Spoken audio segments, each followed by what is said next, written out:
Scott Garland is one of those people that I'm surprised that I never had him on the podcast before. Scott and I have run in similar circles, the Fringe circle, the Toronto Fringe Festival circle, indie theater in general. Scott's name has popped up so many times, it's surprising to me that I never had him on the podcast. So I'm fixing that today. But again, in the entire 7 years of the previous run of Stageworthy, talking to Scott just didn't happen. So I'm really, really thrilled to talk to Scott today. Scott Garland is many things. Scott is an actor and writer. He's really passionate about playwriting and the development of plays. Scott was one of the hosts and the curator for the play reading series Sing for Your Supper, which at the time that I first encountered Scott was being held at the Storefront Theater, and it's moved to several different venues in its time. Scott is a founding member of the puppet theater company Silent Protagonist. A few years ago at Fringe, they had a show called Frankensteinesque, which was one of the big hits of Fringe that year, and one that I would describe as wonderfully weird, which I think Scott will take as a compliment. So I'm really, really excited to be talking to Scott today. If you're new here, I'm Phil Rickaby. I am the host and producer of Stageworthy.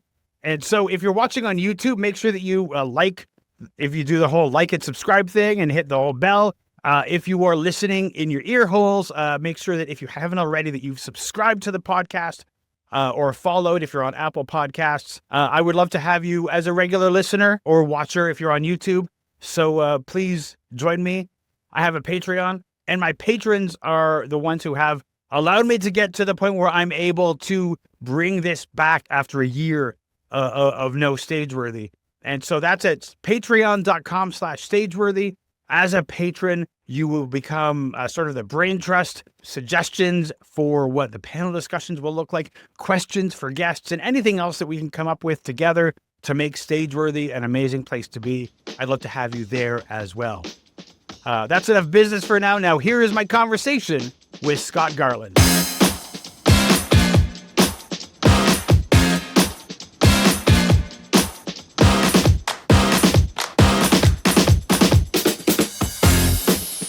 So, Scott, I was thinking about the fact that earlier that, previous to my 1 year long break or whatever I want to refer to it to, it sort of astounds me that I've not had you on the podcast before, because our paths have crossed for many years. So many a shoulder. And even though we've crossed paths, rubbed shoulders, have been in the same room, I don't know you as well as I should. So I want to ask just a little bit about your background and how you found yourself interested in theater and how that manifested and what made you want to pursue that. Okay. All right. I blame my parents. No, I'm a small town Alberta boy, lucky son of two veterans in the Air Force. So I was born in Germany during the Cold War, and then we came back home, and then the wall came down, and they're like, I guess we're just Canadians again. And we were always Canadians. What am I talking about? Stop trying to make yourself more interesting. And then I grew up in northern Alberta in a place called Grand Centre. Don't try to find it on a map because it doesn't exist anymore. It's now the Tri-Town area of Cold Lake, Alberta. And not a lot of drama programs there.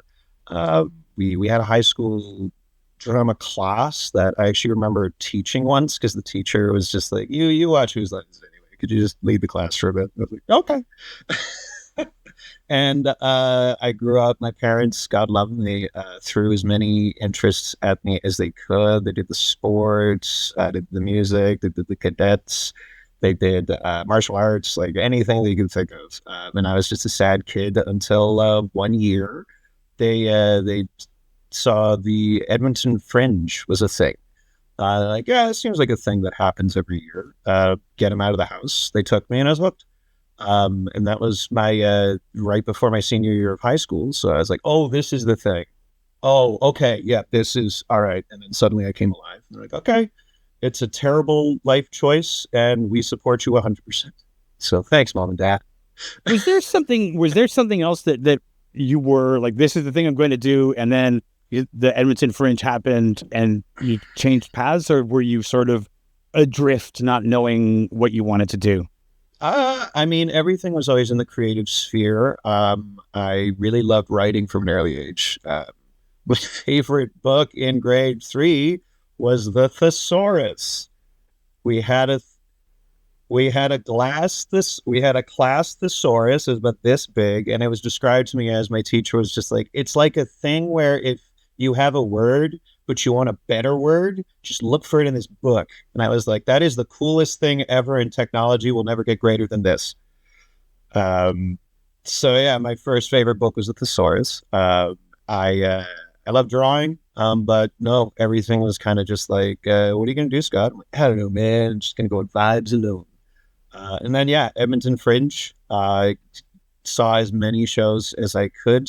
I would find out later how spoiled I was for that to be my first Fringe, both as like an attendee and also just like a first exposure. Because I'm sure, well, you've toured, man. You know, Edmonton Fringe, like, yeah. Imagine like, you know, the first play you ever see is like at the West End. And it's just like, oh, I guess this is what the theater is. It's like, Right. This is what some theater is. Yeah. Since then, I've either always attended a Fringe festival or participated in some kind of Fringe festival, be it Fort McMurray's short-lived Interplay Festival, the Edmonton Fringe Festival, the Ottawa Fringe Festival, etc., etc. And so, like, you know, like Toronto Fringe, for example, if you're taking a snapshot of 10 years ago to today, very different beast. Same can be said about Edmonton Fringe. It is so large. It spans much larger than the small section it was. For my money now, my favorite Fringe in the country, I think, is actually probably Winnipeg Fringe. And I think it's the right size. Not too big, not too small. Just right. Yeah. Yeah. Now, are there any shows that you saw at that particular first Fringe that stuck with you? Zoo Story. Zoo Story. Okay. Edward Albee's Zoo Story. Edward Albee, yeah. Two guys and a bench. It's two guys in a bench, but it's like, it all leads up to this huge thing that if you don't know what's coming, it's pretty awesome. Yeah. And again, like immortal way to, it's an improv scene. It very much is an improv scene. Like as you look into the story of it, you're like, this is the foundation of every improv scene. Just two guys on a bench. One guy enters, says something weird. Okay, let's build a play off of that. Yeah, and again, like that was one of my first favorite plays. And fun fact about that is, if anyone's watching or listening to this and is just like, oh God, how to become a playwright, how I become successful, like one of the greats, of which Albee is one of the he's one of the big three of American modern drama at the time. The premiere of that play was in Germany. Huh. And he just kind of like, it got rejected everywhere. And then some theater in Germany was like, we want to put your play on. He was like, okay. And then they did. And they're like, can I come see it? He's like, yeah, sure. And he showed up and he was just like, so that's my play.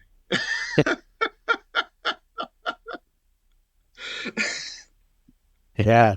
So you grew up in Alberta. I did. What brought you to Toronto? So in Alberta, because again, like I said, I didn't have a very strong high school drama program. And I just say, sometimes I can be very flippant. And I just want to say, every person in my life has tried to do their best. Every institution has tried to do their best. No one was out for me. I've had very supportive upbringing, but because again, I'm one of the judges for the NTS Drama Festival for the regionals next week, and I never went to any drama festivals when I was in high school. It was not a thing we really knew or thought about. So it's very nice for me. But so I had to get training.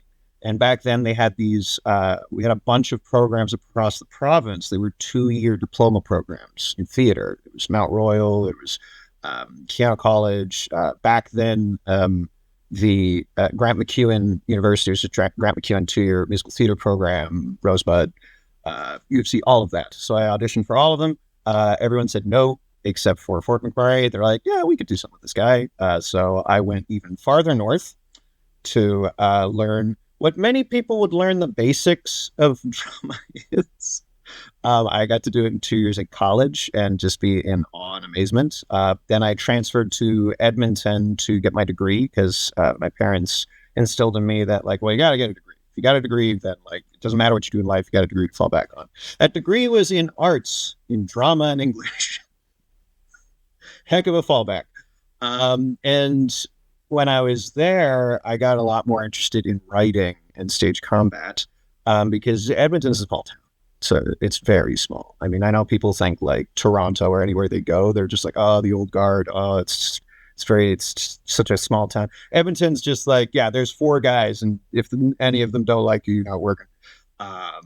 So things weren't going great, and I was like, well, then I guess I got to get more training. And similarly, I now applied for every program in the country, and everyone said no, except for George Brown. And since they were the only ones who said yes, I was like, I guess I'm going to Toronto. Now, when you started at George Brown, were they already at the Salt Pepper space? Yes, I was at George Brown from 2010 to 2013, near the end of the problematic years. Okay, because I was gonna ask what your experience was like, because there've been people that I've talked to who on this podcast. I went to George Brown in the early 90s, long before Soul Pepper was ever a twinkle, that space was ever a twinkle in anybody's eye. And we had our issues. Mm-hmm. But when I would talk to people who were George Brown graduates and I would ask them, what their experience was like, during the interview, they would give sort of like a very tense smile. They'd be like, it was great. And then that would be the end of the conversation.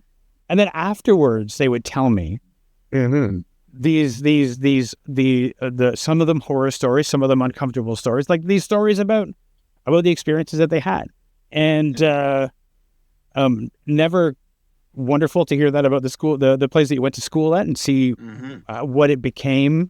Especially when I was there, we were in this tiny warehouse. It's not there anymore. The building is a condo now, but like this warehouse with 2 studios, a 1 black box theater, and a green room, and that's basically it. And now the school is in this world-class building, and to hear that we've gone from that maybe things were better in the smaller space. But what was your experience like at George Brown? I'll tell you the same thing I kind of tell a lot of people. That tense smile for me was because, again, like, I have the benefit of, I've been to 3 theater schools, and they all have similar problems. But for George Brown particularly, it was the right program for me at that time in my life. If I had not gone away to college, if I'd not gone to a bigger city and been thrust in that setting, I doubt I would have come out of it in a positive light. It was not a young person's program. If someone had just gotten out of high school, I would not have recommended that program to anyone. It was good because it insisted on already a certain level of confidence and competence, not just as a performer, but as a person. Because, it's every theater program at the time had the same kind of mix of New York sensibility and English influence with regards to dramatic training, which all kind of fundamentally comes down to interweaving the armchair psychology. So it's like, you need to know who you are, and then you have to destroy that person to become someone else, kind of thing. So it's like, cool, some of these people don't have their frontal lobe fully developed yet. You're asking them to, like, really look deep and ask, who are you? It's like, I don't know yet. Versus me, I'm there in my 20s. I have a degree under my belt. I've loved, I've lost. I've done things both ill and good. And I've lost people. I've done things. I've had a job. I've paid taxes. So, like, I come in with something to have a perspective and have that perspective challenged. So George Brown very much had that English influence of, we're going to give you speech, voice, dance, stage combat, scene study. You're all doing the same scenes, so we all can kind of get on the same page, kind of thing. Mm-hmm. And and a lot of the same teachers you probably had. Possibly. One of the things that I recall from my time. Now, one thing that changed massively over the years is when I was there, they drilled into us, you were going to be an actor and nothing more. You will be an actor. There's no hyphenation. There's no actor / anything. You are an actor. That's what we're training you to do, and that is all you will ever be. And it was only a short while later that the industry, that was not possible in the industry anymore. Yeah. I remember in one of my interviews, because at the time they were still, I don't think they do it anymore, but they were like, they bring in 30 people and they cut people at various points in the year. They did that. And one of my interviews, they said, well, maybe you'd be better suited to, I don't know, doing solo shows at the Fringe or something. Like it was like the lowest thing that you could possibly do. But they also, I mean, it was of the years when, you know, their whole thing, and a lot of theater schools did this, we're going to break you down and then build you back up. And they spent a lot of time in the first year breaking you down. And then by the end, we're like, so when does that build you back up thing start to happen? And they were like, the what? Bye. And I think it kind of sets the students up for a certain amount of failure, because they're doing their best, they get out into the world, and a lot of people graduate, they come out of a theater school and they're so exhausted and they're so kind of emotionally raw that they just don't last in the industry. Mm-hmm. No, and it's true, because again, like you say, you started with 35 eager young people, and in our case, we ended with 14 tired but very talented people. And that's not to say the people who left weren't talented. Like we almost had a riot for some of the people we lost. But of those people who graduated, a bunch of them, like, they no longer act in the industry because, like, why would you? Like, this, you hurt me so much. And I mean, like, it's easy to like harp on them, like, how dare you do this emotional problem. But one thing that they did start to implement as I was leaving was the fundamental shift you're talking about with regards to you just going to be an actor. For me, that was them pointing at us and saying, like, that's not going to be good enough for the Stratford stage, young man. We're preparing you for Shaw. That was the mindset they were in, that you are going to be a pay-for-play player in a larger institution. Now, regardless of your feelings about emotional well-being and psychological temperance, that's just not a good business plan. And I will say that after my year, we started seeing them pump out some very powerful artists. For example, like Fiona Sauter was 1 year after me, and Matt Polipiak was in my year. And then after that, you have a bunch more artists who are still kind of being grilled about, like, you need to be better. But also, they're bringing in a lot more influences through, like, business of acting and some of the devised and collective creation stuff. But also, like, the artists whom they are bringing in who are currently working are kind of instilling in that new generation, like, you got to found your own theater company. There's not enough work. Like, oh, you need to hire each other. You need to hire me.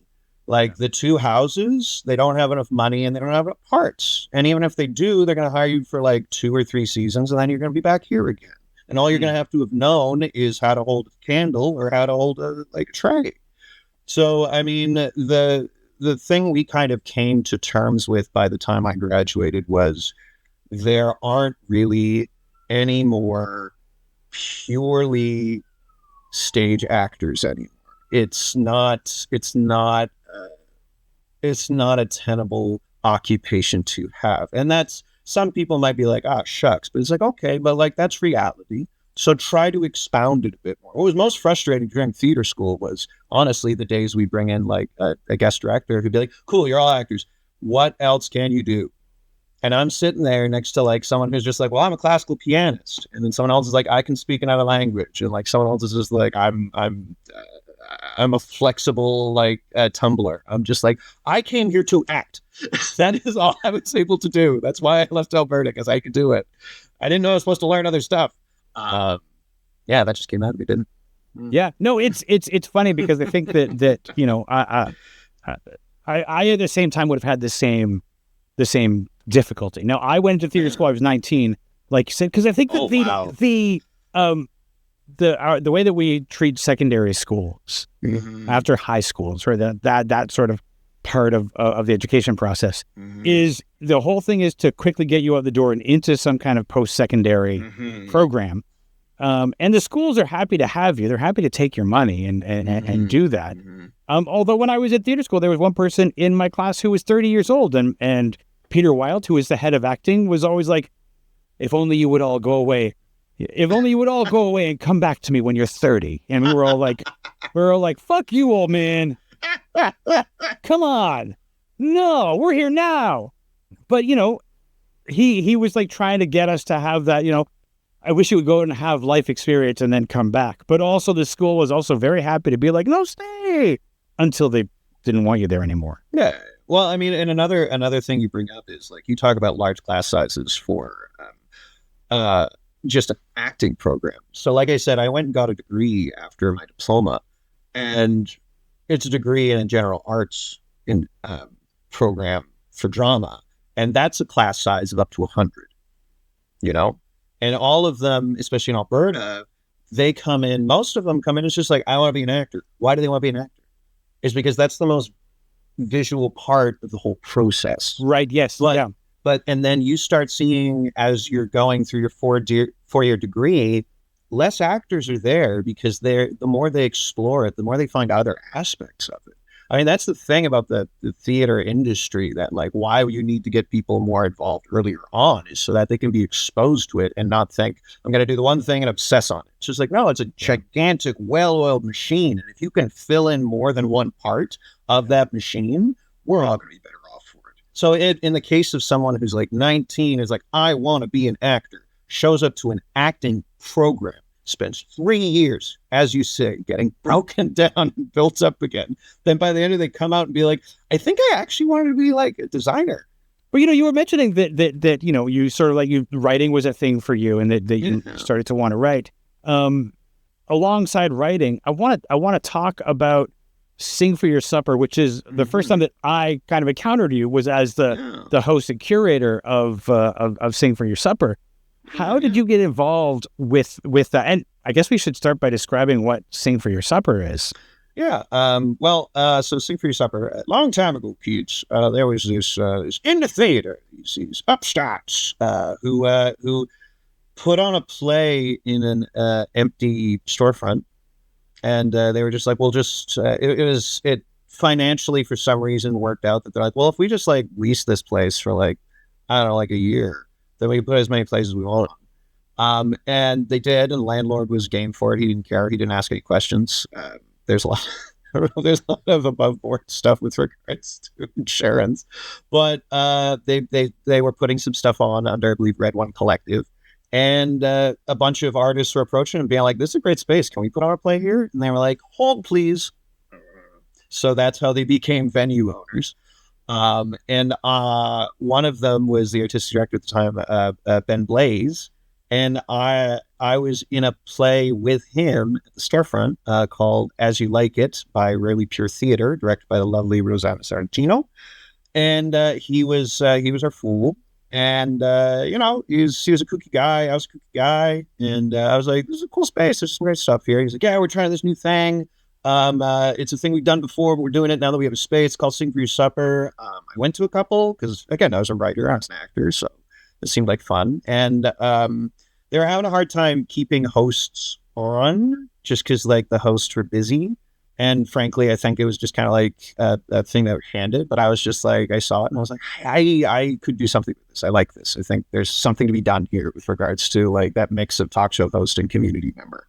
And so I was like, give me a shot. And I did. And I was like, okay, first thing I need is a co-host, because if this just relies on me, I'm dead. So I had to take a time off, and I had the great fortune to contact Kat Letwin, who was also in a show at that space at the time. It was Kat Sandler's Retreat. Kat Sandler's Retreat. There it is. And she blew me away. She's the funniest person in the world. And I was like, could you host for while I'm away? She's like, yeah, sure. We met. And I heard she did great. And then I was like, do you want to host together? She's like, great. So the event itself was, it happened every month, first Monday of every month. And essentially what happened was you would, over that month for the 3 weeks, send in unproduced play scripts or scenes, no more than 12 pages / like 15 minutes. And on the day, actors would show up between 6 and 8 o'clock. They would sign up and we would assign blind cast parts. And starting at 8 o'clock, we would do then the next 2 hours would be, let's put these on their feet. Not cold read style, but not cold read with like the music stand. It would be like scripts in hand. There's a tickle trunk over here with like props and costume pieces and stuff. It's a theater, so you get to play the stage. We had a mentalist / magician after the intermission to keep things perked up, and there's a bar in the lobby, and we lived like that for 3 years. I can imagine that. I mean, you mentioned like if you needed a co-host, because if you didn't, you'd be dead, because it's a lot of work. Yeah. Curating. Was it difficult to try to like? Do you have to like this play, not this one? Like, did you have to leave some out, or did you like leave some out knowing that like maybe next month I can get that one in, or yeah. So again, the good thing about kind of being in that position that I was in, and the fact that I was involved at every step, was I was also able to kind of curate for myself the relationships in the community kind of thing. Like sometimes we'd have returned writers who it's just like, like we need to give someone else a shot. Is it okay if we just hold this? Or, sometimes like we would get scripts and I would read them, and whether it be subject matter or whether it be style, I would, I'd have to give them the old, like, I don't think we can do this. I had the templates where just like, yes, this will be up at this time. Thank you so much. The other one would be like, sorry, we can't do this month, but I would like this script for a later month if you're okay with that. Because also I'm programming an entire night. So I do try to program an entire night if I have the material for it. And some of them were just like, hey, thanks, but no, we're going to pass, but please feel free to submit something else. Right. And if you'd like to talk about it, my door is always open. Because the thing is also like, my motto for Sing for Your Supper, I broke it down to the 3 C's, which were community, creativity, and craft. And those were the order of importance for me of that program. First and foremost, it's a community event where everyone can come together and like just feel safe, but also like feel free to play. So it's important. We always referred to it as like a playground for actors and writers. The second was creativity, where it's just like I would much rather someone do something fun, outrageous, and in the spirit of being creative than do something good. And the last one was craft, just simply that, just like, this is really good. Yeah. Yeah. You hosted for 3 years. Yeah, approximately, I believe. Yeah. Co-hosted with Kat. And no, at a certain point, the storefront closed, and yes, Sing for Your Supper became nomadic, essentially. Yeah. Trying to find a place. Yeah. Was that an additional thing? That's an additional thing that went on top of like trying to curate plays and also trying to find a place to do it? That became a Kat problem, unfortunately. I did not leave because the storefront was closing. I decided to leave and said, cool. And we did kind of a big, like, couple of month wind up. Kat brought in some test co-hosts so that they could see it. I eased off just so that they would know how to run it. And then on my last Sing for Your Supper, right before I went on, that's when we had our staff meeting, and they're like, just so you guys know, we have to vacate the premises before the end of the month. So I was just like, not only is this my last Sing for Your Supper, this is my last time on this stage. Wow. Wow, And I that's was heavy. like, I promise I'm not running for the exits. I didn't know this was happening. And then yes, so on top of that, and this is why Kat's a far bigger hero than I am, because I had a space that was available to me, full support of that staff. Kat had to do the curation, the co-hosting, and finding of the space for a significant amount of time. I do believe she managed to find a good partnership with Tarragon because they have the Far Studio. And then yeah, as time went on, it was like okay, I think yeah, time went on. We had to put it to bed. And then, everything stopped for 3 years. Yeah. That'll put a damper on a social community event for sure. But then we went digital, which was hilarious because I was like, this thing's never going to die. Nor should it. No, thanks for bringing it up. But I look fondly on that event just because it's more of a marking of a time when there was more stages and opportunities, especially for community stuff. Like I always referred to it as like we were really building as a Toronto community a possibility for like what I'd call like we need our own the talk show circuit. Like you've got it because we also like often if at any time like a show was like get looking for press, I would be like, hey, do you want to like send someone?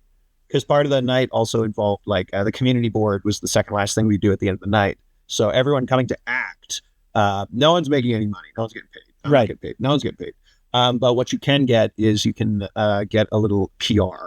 So it's just like, cool, you got 90 seconds, go pitch your show. Or if like you really are on your stuff, we would be like, come act out a section of the play. So like we had that. Toronto Cold Reads was still in effect.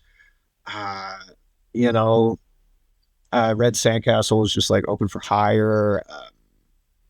Unit 102, I know they had a bunch of community events they were trying out. Like there was a time when like you could do that. Now, obviously, we're still in recovery, but I do miss a time when we had more community events available. I feel like the lack of community event is something that I think people are feeling because those kinds of moments where we could come together and not have it feel like networking, and where it's just like, let's have a drink, we'll hang out, we'll read some plays, things like that. I think there's a hunger for that, but also in a lot of ways we've lost spaces. Yes, since the pandemic, we've lost. There are people who've just sort of given up on the industry. There's a lot of stuff that we've lost in the years since 2020, and it's sort of, I think it's going to take us a little while to try to build that back up. Yeah. Well, I mean, it's the tragedy is we were the first ones to close down, necessarily so. Yeah, and we would also be the last ones to come back. Right. And yeah, and again, when we came back, we don't have space.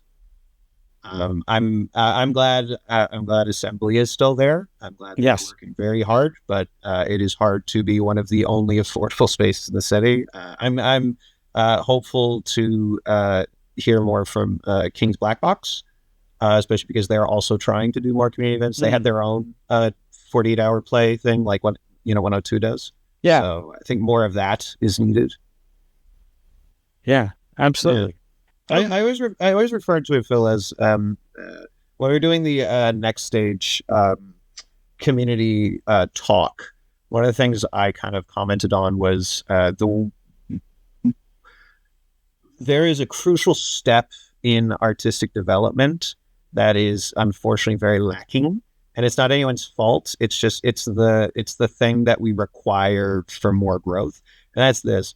There is more opportunity for the development of a work, the development process, the writing, the end of that funding or programming being a read of the script.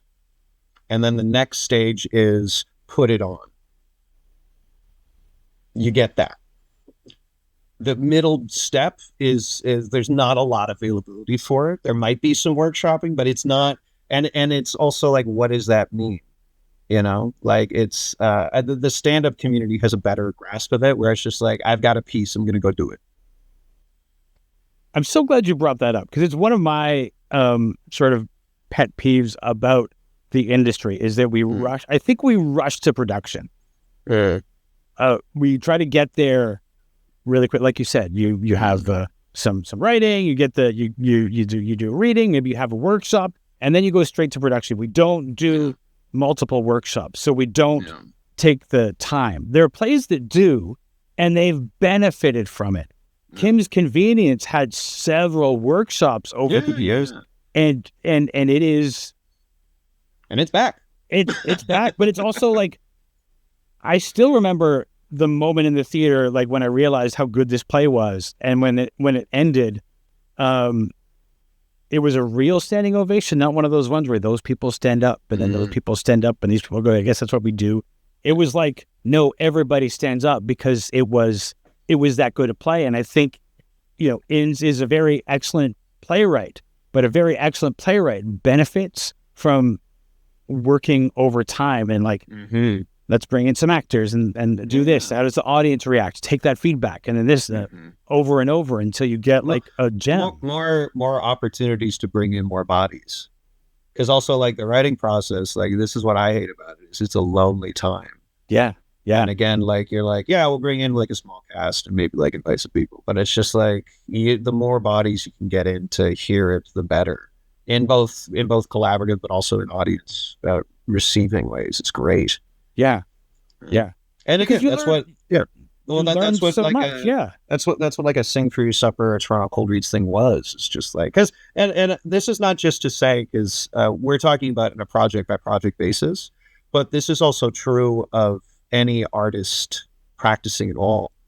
Like, I loved Toronto Cold Reads did this great exercise every month where if you wanted to, you could put your name in for a writer's challenge. And it would be like, cool, there's a prop. There's a bag of 3 props. You have to make these for a scene or short play for next time. And that was it every month. And you know what that is? Every month, that's essentially a writer getting better at their craft. And also a group of actors getting better at their craft. Yeah. No, absolutely. It's we need more. Obviously, we need more opportunities for that. No, you sort of inherited Sing for Your Supper. But having done it, do you see yourself wanting to do anything, not Sing for Your Supper specifically, but something similar as far as like developing like community playwrights and actors? Yeah, man. I always wanted to, because the thing was, when I left Sing for Your Supper, like, obviously there was like, this is what I always wanted it to be. Like, eventually down the road, we didn't get there, but that's fine. I wanted it to be a lot more with like that, to put more injections of development. Because the thing from a funding aspect, like, we had a hard time trying to sell to sell any kind of development or dramaturgical support. Because it's like, no, it's an open mic night. That's what it is. I'm like, okay, but like, could we maybe insert a program where like something's worked on for a long term kind of thing? I got something in me that in the next 3 years I'm gonna try. I'm gonna do one night of it, see what happens. Essentially, I want to do a variety night of similar to Sing for Your Supper, but with a couple of curated pieces in there. I want a band. I want one interview, and I want it to be framed like a TV show, like in a dystopian future where we're just like looking back at the world. Because the thing is, like, I've been playing with producing for a while. I produced a show at Next Stage. I produced a French show a couple of years ago, and from a marketing standpoint, it's hard not to just be like, look, everything's on fire. Come see a play. Yeah. I mean, but on the other side of that, there's like, there's so much, like, when things are on fire, people need to escape, right? People need to leave their home and go see something that will take them for a moment out of the dystopia or the this is fire or make it more digestible, you know. Yeah, because that's the other thing is like I think it's hard for a lot of people who, and again, like it's antithetical to the artistic process to be just like, well, I'm going to tell you what the effect of this is going to have before I write. Right. Yes. It's just like no, you're not. Yeah. You're writing an essay. You're writing an essay right now. That's what you're doing. And that's actually one of the notes I constantly had for a lot of submissions. First thing for yourself back in the day, you'd catch it really early on. If you had an eye for it, you'd be like, this wants to be an essay. This wants to be an article. This wants to be a poem. Like you want to talk to me. And you're forcing two people to contrive a conversation where they're talking. So you just want to go up and like say something direct with your essay. And that's cool. You could do that. You know? And that's also part of the development process. You know? Sure. What's your scope? What are you doing? It's great to have a message, but I don't need you to hit me in the face with it for 60 minutes. If I may, it sounds like you're one of the things you are, as from an audience member, what you are verbalizing is a frustration that I think a lot of writers have to remember is that we didn't used to call the audience the audience. They're not viewers. That's what TV audiences are. Right. Theater audiences are the last collaborator. No, absolutely. So absolutely. you designing what the effect on them is going to be in process, like you're like, this is what they're going to think and feel as a result of my words.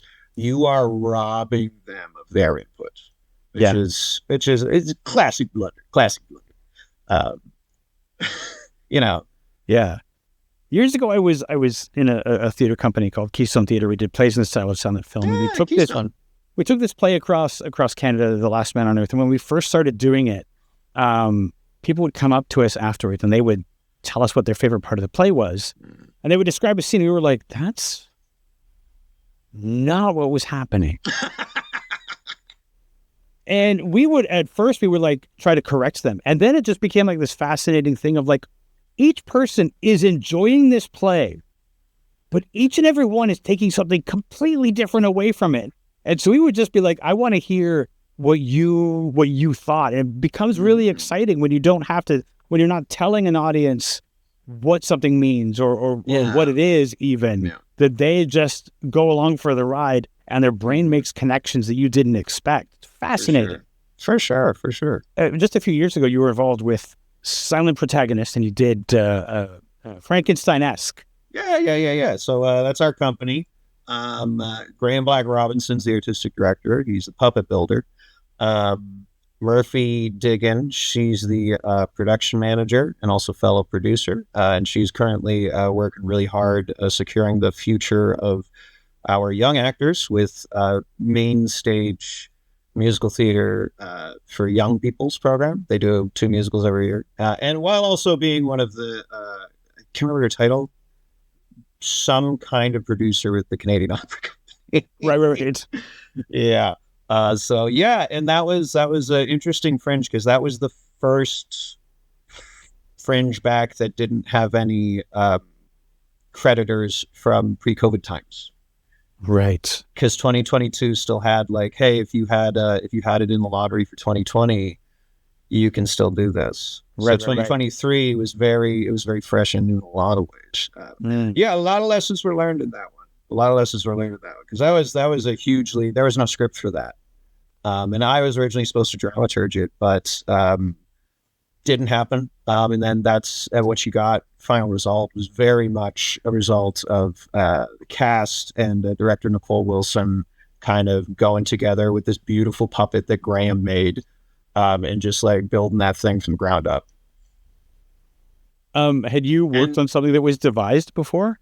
Yes. When I was at university, I worked with Mike Kennard at Bump and Snoot, and he taught me all about collective creation there. He was a great guy on that. One of my research projects was One Yellow Rabbit, who's huge in Calgary, and whose works to this day, like, you can. If anyone in the East hasn't heard of One Yellow Rabbit, look up some of their stuff. I think you will see some very interesting material. And Kevin Kerr is dramaturg and playwright for Vancouver company, Electric Company, who have many times do devise models, but with a playwright. So yeah. They were starting from the puppet. The puppet was where they started, and then everything else came from that. Yep. Yeah. That was well. So from the producer standpoint, because that was the thing where I was just like, I'll produce it. And we had lofty goals with that one because we applied for every grant under the sun. We had a contact in Nova Scotia who we're actually building the show for. And we were like, well, if we get one, then we could do others and blah, blah, blah, blah. And every grant rejected us. So we were like, okay, I guess we'll just settle for Best of Fringe.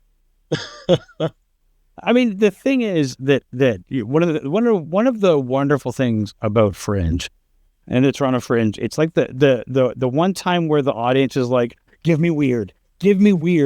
Just like the audience is like, it's the one time of year where they're like, I want it. I want the weird. Mm-hmm. And that show really kind of filled that requirement that a Toronto Fringe audience looking for. It had a weird, I think nobody going in really knew what to expect from it. And that's sort of freeing for an audience as well. Also, only one of 2 puppet shows at that Fringe. Adam, he's so good. He just did the Olaf puppetry track at Theatre Aquarius.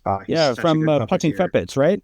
Yes. Pucking Puppets, yeah. He had a half-week run at Toronto Fringe, and we co-hand built, and we were just like, puppet solidarity, man. So there's not enough puppets. There's not enough puppets, especially in theater. Are you freaking kidding me, man? Yeah. You know what television can ever do better? Puppets. They can't. They'll try. They're doing great. Fraggle Rock, big fan of the Fraggles. Shout out to my boy Brendan Boyd, Puppet Stuff Canada. But that's TV puppetry. We're doing the theater puppetry. It is a relatively rare thing, and again, kind of looked down on. I know that the Eldritch Theater folks, they're often there's always puppets in the things that they do, but there's elements of the industry that kind of look down on puppets on stage, and I think they're missing out on something. They are, and I think it's because they've been exposed to bad puppetry. You know, like, and I don't want to tick people off. I don't want to step on too many toes, but I'm going to say it, guys. Avenue Q really changed a lot of people's perception of puppetry, not necessarily in a good way. It's they're beautiful puppets, but you've got actors next to a puppet singing. Yeah. But you know what? When I'm like, actually, if you want to look at puppetry and what it can do, you know what else came out around that time? Warhorse. Yeah. And you know it's much better than Warhorse on stage? Not the movie with the real horse. No. Yeah. I mean, here you have a show that was built on the magic of the puppet, and the movie just takes the puppet away. Yeah. Yeah. So, with your love of puppets, when did that start for you? Gosh, I mean, I'm a big animation head. I love animation. Don Bluth. I would call myself a scholar, but I know so much about the guy and like that era of like the new blood of animators and stuff. And what I loved, and again, like you and I kind of like grew up around the time of like the true cartoon wars when like WB and Disney were fighting each other for TV dominance. And the thing I love about animation is the same thing I love about puppetry, and I've directed puppets too. And the best thing in the world is being able to talk to a puppet and be like, here's what I need you to do. I need you to walk off a branch, defy gravity for a couple of seconds, look down, realize gravity's still a thing, and then plummet. And they'll do it. And they'll freaking do it. But also, and Dahlia Katz has written her thesis on this, but there's something even, I mean, we're talking about what theater brings that the stream wars will never understand, which is how much of a partner in crime your audience is. Because the silent contract of every theater play is, hi, we're going to come out and pretend to be characters in a play, and you're going to believe me when I say, hello, my name is, even though you have a program that says otherwise. Yeah. That is an easy agreement to make. It's like, cool, I'll meet you there. An even bigger agreement is, I need you to accept this pile of felt is a dragon on a quest. And like that requires them to be like, oh, I'm going to have to invest way more into this than not. So it instantly, the audience goes like from maybe from here or maybe from here to like, okay, all right, okay, here we go. Yeah. I mean, the audience is theater requires more from the audience, but it also, like, I find audiences have an easier time suspending their disbelief than they do in the movies, right? Yeah, because it's less subtle. They're like, if I don't, I'm stuck here for 2 hours. Absolutely. You know, there have been times when, you know, people, I remember years ago, one of my coworkers, I work with people in my day job, not theater people, they don't know. And one of my coworkers was like, so why theater and not film? And I said, well, they're two very different things, but my passion for theater comes from the fact, let me give you an example, because the audience is right there in the room and they react to things in a way that a film audience doesn't, because they're not passive, they're active. If there is any kind of violence on stage, a theater audience always reacts. They always gasp. They always lean forward. They flinch in ways that a film audience doesn't, because the violence isn't happening in the room. And because everything is happening in the room, it's so much more immediate for an audience, and it's such a fascinating thing to be a part of. Yeah. I always relegated to on stage. I'm playing for people, but on a soundstage or in TV, I'm playing for an editor. That's it. Right. Like, that's my job. Like, it's just like he needs to be able to put together a thing. But on stage, like, in many ways, you're the editor. Like, I've already done the edits. Yeah. And I'll tell you, one of my hottest years in TV was actually during the pandemic. We went away, then I came back, and then I had a year of just steady TV and voiceover gigs. And what was really telling was between every take, me trying to like engage in conversation with like the crew, or like trying to make the camera guy laugh, or like shit like that. It's like, that's you want to do this. If you want to do that, just like, it's because you crave an audience, man. Of course you do. The fact that you're on film, you're doing a comedy, and everybody behind the camera might just be like completely deadpan, and you're just supposed to go ahead with it, even though the joke is supposed to be deadly. Like, it's just like one of those weird dichotomous things that is, I think, if you're a theater actor first, it's got to bend your brain a bit. Yeah. And it will. Yeah. Now you have, you've done some voiceover work, and you've been continuing to do voiceover for an animated series. Yes. People Watching. Yes. Winston Roundtree's People Watching. How did you, I mean, was that just a role you auditioned for? And that's been going on you're working on the third season now? We just they're working on post-production for season 3 right now. Season 1. So Winston Roundtree, do you remember the comedy website, Cracked? Yeah, I do. Yeah. So Cracked and College Humor, they were at the height of their power. Winston was one of the artists for Cracked. And you'd see like in their really fun after hours sketches, he was one of the artists for one of the guys. So when like they would be going off one of their social rants, he would have a bunch of their like thoughts come out and stuff. And his art style is really good, really detailed, really cool. Everyone's just like so interesting and attractive. He got some grant money to develop a web series for Cracked. And they're like, okay, cool. And I had a new agent at the time, Butler Rusted Bell, no longer with us. And they're like, and it was non-union. It was a non-union gig. Auditioned for a specific role on that. and didn't get it, but they were really kind and said, like you got a good voice, and like he gave us a bunch of different takes. Do you just kind of like want to be like our like every other guy? It's like, yes, obviously, yes, I'll be friggin' God, what's his name from Simpsons? Dan Castanella. throw him at me. Right. Yeah. Yeah, give me. I'll be your Billy West. Give me every character under the sun. I will do that. Who's going to say no to that? Yeah, and it was so much fun.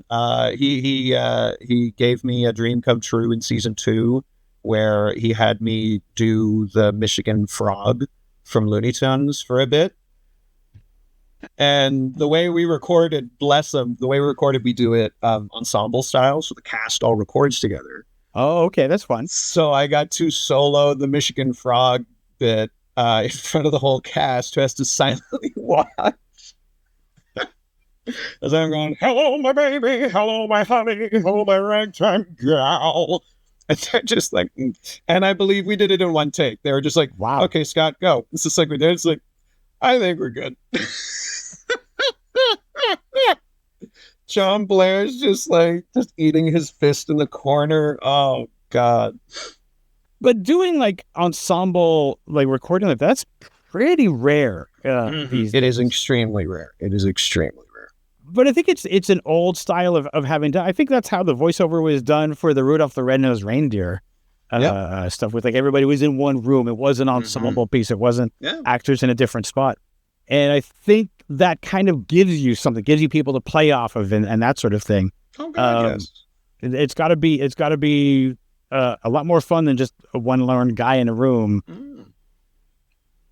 Well, yeah, and I mean, also, like, you're talking about a time when, like, I mean, we're talking about pre-existing facilities. That was synonymous with a time when, like, the radio drama was alive, or the radio play was alive. So, like, those kind of crossovers are very similar. Yeah. And you got to have fun, like you say, with each other, and you could do the cutoffs and stuff. I did a spot for Let's Go Luna, and there's some pretty big names on that sheet. I never met them.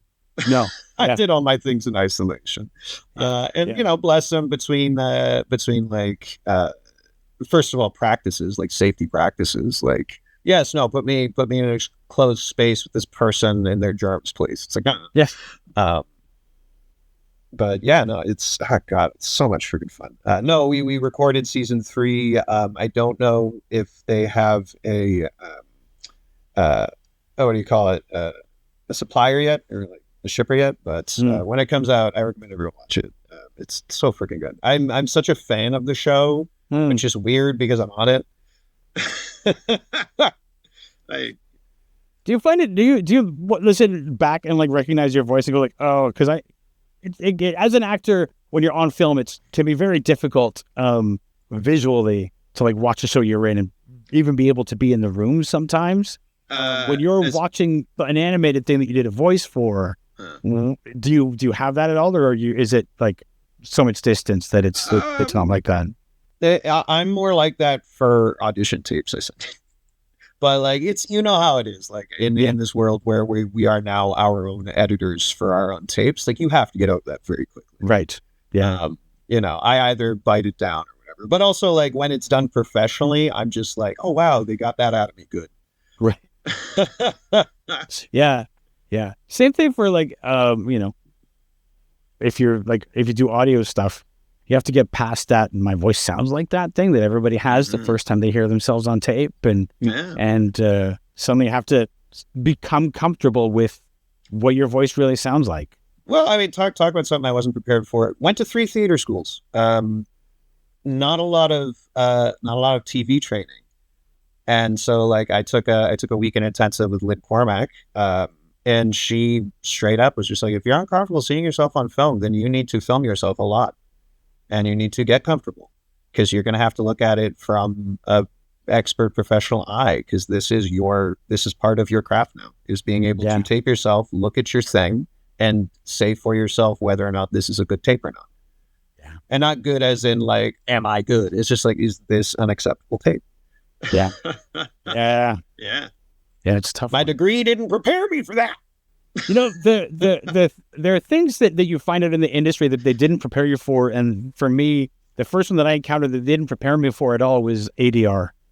like doing additional dialogue recording for a film, which is a lot harder than you think it is. Yeah. Nobody covers that.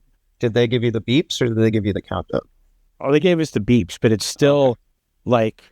For those who don't know, for ADR, because they're trying to get you to match up with something, because I've done ADR for my spot on Imposters. And so what they'll do is they'll put, you'll have, similar to what Phil's wearing, they'll have your headset on. And you have the line that you have to say. They're like, okay, you're going to say the line. And it'll beep 2 times, and you'll imagine a third beep, and then you'll start talking. And that's what it is. So it goes, beep, beep. How much are the eggs? And they're like, great, Scott. Can you say that faster? Or, okay, great, Scott. Can you have a breath between how and R? Yeah. And it's that freaking minute. Just so much time. That nobody ever told you that was going to be part of the craft is like watching yourself and trying to match a performance that you did months ago. Oh my God. Like part of my training, I see it as I did like a bunch of background work after theater school. And I'm sitting here just like, theater schools would make a mint if they just went to local production companies and be like, could my entire class just be free background for you for one day? Oh shit, yeah. Just for a day. Just like, I know rain isn't on anymore, but can you imagine just like, okay, everybody go dress up, you're in background holding kind of thing. And like, cause the first thing you have to get over, we're talking about like getting over watching yourself on camera.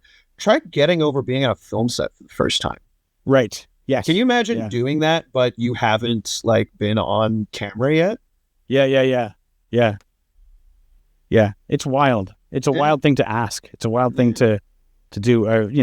Anytime that I've been on that, there was a mix of people. The one I did some background on just to date myself, Forever Night back in the day, because I knew a bunch of people in the goth scene, and so we were like the people in the goth club there. And because goth is such a specific look, there were a mix of people who were like actors and people who they just pulled out of a goth club. And it's a very different experience for everybody. God. Yeah. No, but and it's a circus. It's great. I love it. Yeah. I can't wait to get back to it. Christ. Yeah. I did want to share something with you. Yeah. And I'd like to preface this by saying I'm not I'm not a mental health expert or anything like that. But I just came back from a little trip down south to the States. Yes. My parents are snowbirds, so they in their retirement they spend about like 5 to 6 months where it's warmer because they've earned that. Sure. So they have a little 55 plus community where they just live in a trailer for 5 to 6 months out of the year. And so I try to go out there every year just to meet up with them and get as much sunlight as possible. And this is something I do every year. And then, some stuff recently happened. Oh, did it? World. Yeah. I'm not big in the news. But I wasn't, between, and again, I'm flying down there. So between the plot, flying, the trade war, everything going on, I was getting a little nervous going down there. And I'm working, so I don't think I was giving myself the time to think about it. Right. And so in a panic state, right before I went out there, I put together something I call the just in case files. Which is essentially I have a weird relationship with flying, where it's just like I always kind of approach it like this could be the ending credits of the movie of my life. For those of you who watch Cloud Atlas, it's like Tom Hanks right before the plane explodes, right? And his last thought is a happy one. Is just like, I think I'm in love with this woman. I'm like, if I have to go, that's how I want to go. Just like I wonder what's next, and then just like yank. So I've always had kind of this interesting relationship with it. But this, I'm I'm not gonna lie to you, I was really nervous, whether it was the flight or like arriving there or flying back or anything like that. So I wrote some short letters to a bunch of people in my life, Hmm. just in case. And it was really freeing, because that's where that's where my first thought goes to, is the people in my life. Of course, yeah. And then I spent the entire plane ride thinking about, okay, well, that's taken care of. Now, what do you miss and regret? Huh. And it was an interesting mental exercise. So, yeah, my feeling is there's a lot going on, and it really is going on. You're not imagining it is bad. Mhm. But also, the sooner we kind of accept that, and the sooner you kind of start processing that, the sooner you can make some bigger, bolder strokes so that you don't feel regret. Because again, paralysis is real. The freeze is real. But you need to get through it, because I think there's also, like, I'm not just talking about current events, but like there is a trepidation post lockdown where there's a lot of this, there's a lot of tender stuff here, and that's manifesting in a lot of ways. It's manifesting in safety and in art, but also like in the way people are interacting with art. Like there's some people who are genuinely being kind of like, snarky and be like, well, like, isn't it all the same? I'm like, you do something. Yeah. Make something. Please make something. Go make a thing. Go make a bad thing. Go make more bad things. Make just really weird, off-kilter things, please. Yeah. Do things. Because I for one, and this is going to be a culpa on me, I for one have been allowing just a little bit of paralytic to be happening. And I don't want that for anyone else. I don't think you're alone in that. I think that is a very common thing, being a Canadian and looking at all the things that are going on. I think a lot of us have been having that paralyzing, like, what do I do? How do I deal with this? But I also think, because if you can get past that, or if you can ignore that for a while, I think there's also a bit of a, there's that Canadian pride moment, the elbows up and all that sort of stuff. But I think there is something more to that. Canadians are not historically a hugely patriotic people. I think that the majority of Canadians are able to, they don't have illusions about the country being the greatest country in the world or anything like that. And I think that we're able to see, for the most part, we're like, yeah, we've got some problems too. We've got some problems. We're not perfect. And I think that the one thing that people are doing is sort of consuming and making intentional choices about Canadian things they're consuming. I just think that we need that. There's not enough of the movement towards, oh wait, so I've bought all my Canadian groceries, and what are the Canadian television shows? What theater things can I see that are also Canadian? Like, how can I consume that as well? And I look forward to that sort of happening.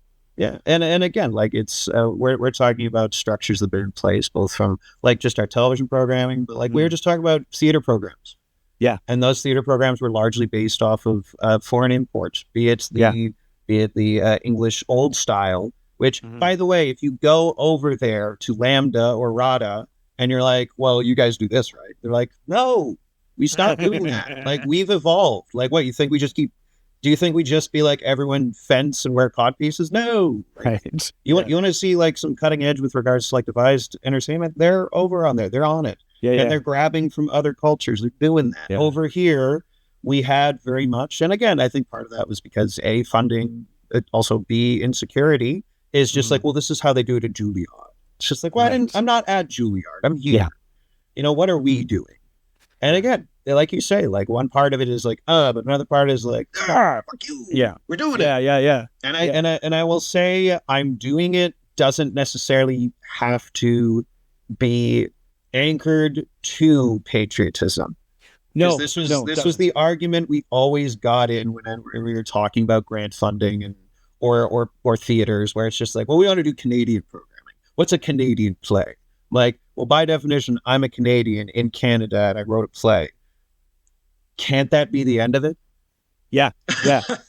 No, absolutely. You're asking a question that will only be answered in the greatness of time. So let's as the kids say, fuck around and find out. Yeah, absolutely. Like what is, especially with theater, like a Canadian play, as long as it's written by a Canadian, is that not Canadian enough to be produced by a Canadian theater? Yeah. Or like, does the subject matter have to be Canadian enough? And what is that? Yeah. Are you telling Judith Thompson and Norm Foster are like, oh yeah, those are the same play? Like, no, not at all. I do have one question, sort of like along the mental health aspect that you sort of alluded to. That for you, that feeling of tension, that buzzing of overwhelm and that freeze. Mm-hmm. How do you get past that? You start by acknowledging it. There's a great phrase right now going along for a lot of mental health, which is just like, accept everything. This is happening. This is happening. This is happening. I've been experimenting a bit with shadow work, the Jungian philosophy. Yeah. Wherein anything you encounter or feel, it never goes away. So, and if you're not like coming to terms with it, if you're not approaching it, if you're not looking at it, then there's a chance you're suppressing it. And if you're suppressing it, it's not going to get better. It's just going to come out in different ways. Yeah. I think, and unfortunately, like the modern fucking broski internet Sigma bros have done a manipulation of the old Stoic philosophy, and seem to think that Stoicism means you just don't feel anything. It's just right. Like, that's not true at all. It's the opposite of what it is. And if you don't feel something, you're like, listen, the things are still there. Yeah. The feelings are still there. Doesn't matter how far down you push them. Yeah. They come out. Yeah. And you can either deal with them now or push them down until there's a volcano and you don't even know what it is that you're angry at, what you're crying about, or anything else. Like, better to just like deal with it now. Yeah. Well, I mean, it's also like, this is to say, like, some people don't have the benefit of it, but if you can't deal with it now, you got to find time. Yeah. You got to find time. The irony being modern days, the Stoicism has been transported, like actual Stoicism could be the equivalent of modern behavioral cognitive therapy. Right. But it has therapy in the title, so a lot of those guys just don't want to take it. It won't go therapy. It's just like, oh, we should call it something else. We should call it Lion, Tiger, Alpha, Sigma, Tears of Freedom. I forget. Something like that. Something like that. But the reality is one day at a time, accept all things. And I have two nephews. And I got to see them. They're 5 and 7, love them to pieces. And it's, if you've ever been around children that age for a prolonged amount of time, you see such a range of emotion. Like seeing a toddler explode because you gave him a free toy, but he didn't want that one. He wanted the one his brother got, and they're the exact same toy. Yeah. You can't reason with that child. No. And you can't tell him not to be upset.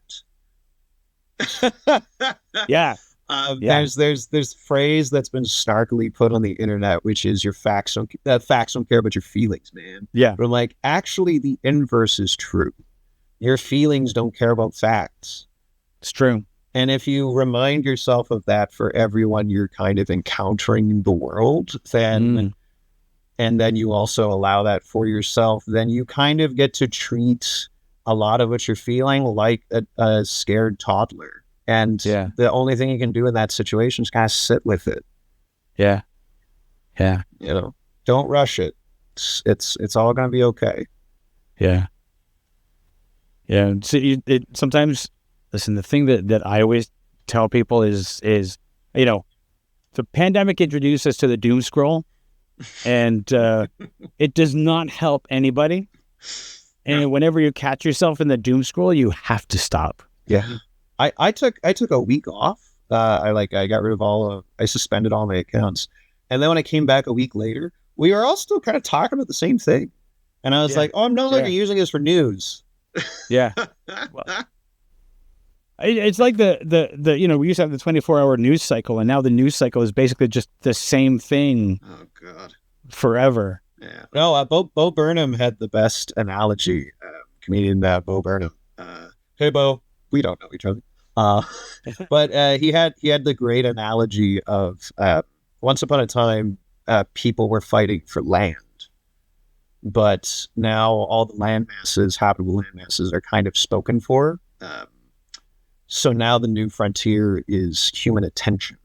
They want your attention, and they want as much of it as they can get. Yeah. And one of my we've been down talking to theater school a lot, but one of my favorite lessons in theater school is this: for everything else that's out of your control, you as an actor have one thing that is within your control. You get to say no. And you know what? If anyone else is watching or listening to this, if you don't think you are entitled to that, I would offer you to exercise that power when you can. Yeah. No's not a bad word. No's information. It is. Yeah. Yeah. Absolutely. Absolutely. Scott, just as we're starting to wrap up, where can folks find you on the social media? I mean, oh God, don't find me. No, you can find me on Instagram at Scott Don't Got the Gram, and I just started a TikTok account. There's nothing on there yet, but you can find me at Scott Don't Got TikTok. You can see a theme. And I'm on Instagram Threads as well under same Scott Don't Got the Gram. I never had Twitter. I never understood it. I was like, this is just Facebook statuses. Yeah. If you joined at the right time, I tried to describe people of what the right time of joining, of what it was like at the right time joining Twitter when it was beautiful and fun and gorgeous, and then the rest of the time you're just trying to catch that because it will never happen again. Thanks, Scott. I really appreciate that. Thanks, thank you for joining me. Really appreciate you coming on the show. Yeah, it's finally happened. Finally, yes. Yes, I can scratch that off my list. But no, let's rub shoulders again. Absolutely. I've been saying I'm throwing my hat over the wall that is the next 3 years just to see some stuff I can do. And yeah, I hope to be more active in the community. I hope to help more in the community. That's one thing I do miss from my days at Singer Supper was it really felt like a community service. I miss that. I miss serving my community. So I look forward to seeing you out there. Looking forward to seeing you too.